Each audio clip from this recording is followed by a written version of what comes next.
भगवान विष्णु का स्वप्न। Welcome to my YouTube channel Gyan Sagar. ज्ञान सागर में आपका बहुत बहुत स्वागत है। ज्ञान सागर को सब्सक्राइब करने के लिए ज्ञान सागर 602 पे सब्सक्राइब करें। इस चैनल पर सिर्फ आध्यात्मिक, पौराणिक, धार्मिक वीडियो ही आपके सामने प्रस्तुत होगी। तो भगवान विष्णु को कौन सा आया स्वप्न, आइए जानते हैं इसके बारे में। और हम आध्यात्मिक वीडियो आपके सामने प्रस्तुत करेंगे। अगर आपको वीडियो पसंद आए तो हमारे चैनल को लाइक, शेयर, कमेंट करना ना भूलें। तो चलिए जानते हैं भगवान विष्णु को कैसा सपना आया और वो क्यों विचलित हुए। भगवान विष्णु का स्वप्न। एक बार भगवान नारायण वैकुंठ में सोए हुए थे।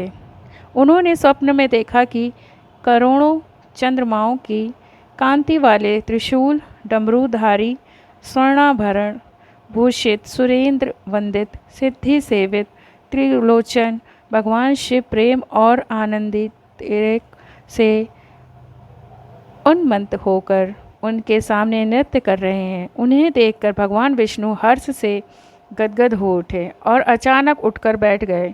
कुछ देर तक ध्यानस्थ बैठे रहे। उन्हें इस प्रकार बैठे देखकर श्री लक्ष्मी जी ने पूछने लगी, भगवान आपके इस प्रकार अचानक निद्रा से उठकर बैठने का क्या कारण है। भगवान ने कुछ देर तक उनके इस प्रश्न का कोई उत्तर नहीं दिया और आनंद में निमग्न हुए चुपचाप बैठे रहे। कुछ देर बाद हर्षित होते हुए बोले, देवी मैंने अभी स्वप्न में भगवान श्री महेश्वर का दर्शन किया है। उनकी छवि ऐसी अपूर्व, आनंदमय एवं मनोहर थी कि देखते ही बनती थी। मालूम होता है कि शंकर ने मुझे स्मरण किया है। अहो भाग्य, चलो कैलाश में चलकर हम लोग भगवान महादेव के दर्शन करें। ऐसा विचार कर दोनों कैलाश की ओर चल दिए। भगवान शिव के दर्शन के लिए कैलाश मार्ग पर आधी दूर गए होंगे कि देखते ही भगवान शंकर स्वयं गिरिजा के साथ उनकी ओर चले आ रहे थे। अब भगवान के आनंद का तो ठिकाना ही नहीं रहा, मानो घर बैठे निधि मिल गई हो। पास आते ही दोनों परस्पर बड़े प्रेम से मिले। ऐसा लगा मानो प्रेम और आनंद का समुद्र उमड़ पड़ा। एक दूसरे को देखकर दोनों के नेत्रों से आनंद दशु बहने लगे और शरीर पुलकायमान हो गया। दोनों ही एक दूसरे से लिपटे हुए कुछ देर मुखवत खड़े रहे। प्रश्नोत्तर होने पर मालूम हुआ कि शंकर जी को भी रात्रि में इसी प्रकार का स्वप्न हुआ कि मानो विष्णु भगवान को वे उसी रूप में देख रहे हैं जिस रूप में अब उनके सामने खड़े थे। दोनों के स्वप्न के वृत्तांत के अवगत होने के बाद दोनों एक दूसरे को अपने निवास ले जाने का आग्रह करने लगे।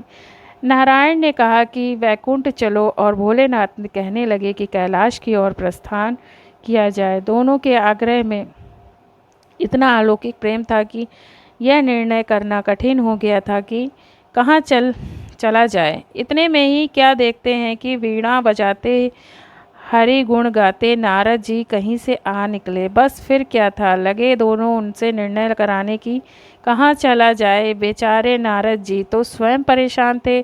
उस अलौकिक मिलन को देखकर वे तो स्वयं अपनी सुध बुध भूल गए और लगे मस्त होकर दोनों का गुणगान करने।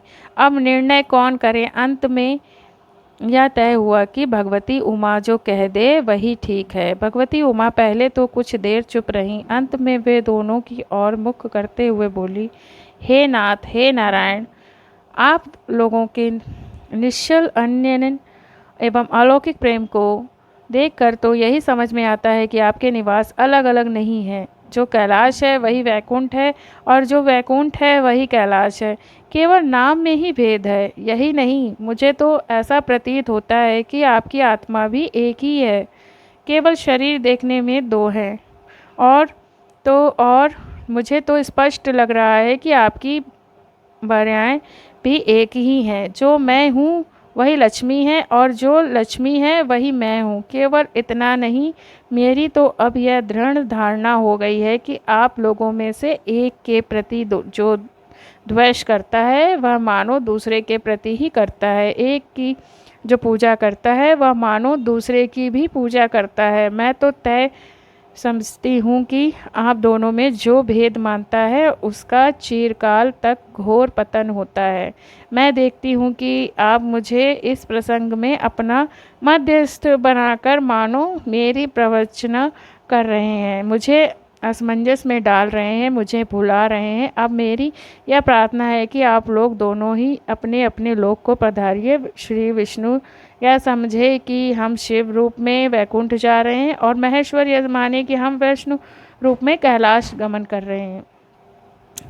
इस उत्तर को सुनकर दोनों परम प्रसन्न हुए और भगवती उमा की प्रसन्नता करते हुए दोनों ने एक दूसरे को प्रणाम किया और अत्यंत हर्षित होकर अपने अपने लोक को प्रस्थान किया। लौटकर जब श्री विष्णु वैकुंठ पहुँचे तो श्री लक्ष्मी जी ने उनसे प्रसन्न किया, हे प्रभु, आपको सबसे अधिक प्रिय कौन है? भगवान बोले, मेरे प्रियतम केवल श्री शंकर हैं। देहधारियों को अपने देह की भांति वे मुझे अकारण ही प्रिय हैं। एक बार मैं और श्री शंकर दोनों पृथ्वी पर घूमने निकले। मैं अपने प्रियतम की खोज में इस आशय से निकला कि मेरी ही तरह जो अपने प्रियतम की खोज में देश देशांतर में भटक रहा होगा, वही मुझे अकारण प्रिय होगा। थोड़ी देर के बाद मेरे श्री शंकर जी से भेंट हो गई। वास्तव में मैं ही जनार्दन हूँ और मैं ही महादेव हूँ। अलग अलग दो घड़ों में रखे हुए जल की भांति मुझमें और उनमें कोई अंतर नहीं है। शंकर जी के अतिरिक्त शिव की चर्चा करने वाला शिव भक्त भी मुझे अत्यंत प्रिय है। इसके विपरीत जो शिव की पूजा नहीं करते वे मुझे कदापि प्रिय नहीं हो सकते। तो बोलो जय श्री हरि। इस तरह जो शिव की पूजा करता है वह वैकुंठवासी विष्णु को भी स्वीकार है और जो श्री विष्णु की वंदना करता है वह त्रिपुरारी को भी माना जाता है। तो आपको ये वीडियो कैसी लगी? अगर वीडियो पसंद आई हो तो हमारे चैनल को लाइक शेयर कमेंट करना ना भूलें और ज़्यादा से ज़्यादा शेयर करें ताकि हमें इससे मोटिवेशन मिले और हम ऐसे ही वीडियो आपके सामने प्रस्तुत कर सकें। थैंक यू, धन्यवाद।